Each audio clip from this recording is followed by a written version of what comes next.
Hello, everyone out there in YouTube land. This is your tinfoil hat economist coming to you at the speed of light with episode number 3 on no inflation from the American worker. I refer to the fourth quarter release from the Bureau of Labor Statistics on productivity and costs. And at an annual rate in the fourth quarter, we're seeing unit labor costs, at the cost of labor, and then you get a little bit of increase from productivity, which offsets the cost of labor, is rising at a 1.4% annual rate. This is really pretty remarkable because we've had a 10-year long plus economic recovery.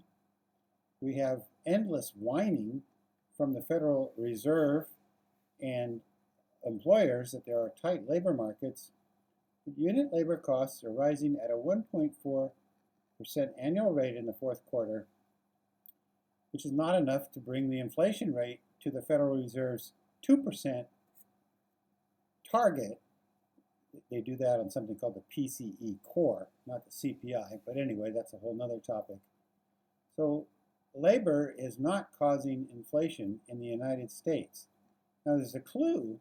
One clue to this is that 3 out of 4, well, let me read this to you from the Wall Street Journal. Can't get any more impressive than that.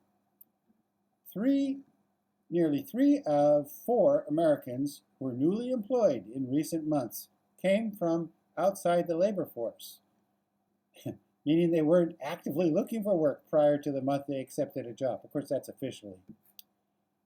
That is the highest ratio in 3 decades of records.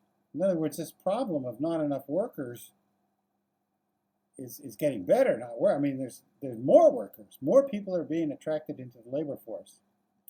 It's the highest ratio in 3 decades of records and helps explain how employers have consistently added jobs without stoking stronger wage growth. Yeah, you don't want those workers making too much money. Now, in Japan, believe it or not, I'll put links in the description box the way everybody says, there are 157 job openings for every 100 job hunters in Japan. They have no wage inflation. They have no inflation at all. So this is an unusual situation, which when I went to school shortly after the introduction of electricity to the campus there at Berkeley, we were told that tight labor markets would lead to inflation. That's called the Phillips curve. We were taught that large federal deficits would lead to inflation, and the idea of a central bank printing money and buying bonds, called quantitative easing, was heretical, sacrilegious. And yet we've had all 3 of these things define the U.S. economy now for several years. We have very large federal deficits, one after another, receding back into history as far as the eye can see. I mean, all the way back to the Reagan deficits. You had Bush deficits, and you had Bush Jr. deficits. You had Obama deficits, and now you have Trump deficits. And quantitative easing, of course, after the Great Recession of 2008, and then again recently, $400 billion of quantitative easing. The Federal Reserve bought bonds. They say they're not buying bonds. It's not quantitative easing, we're just buying bonds, but no inflation.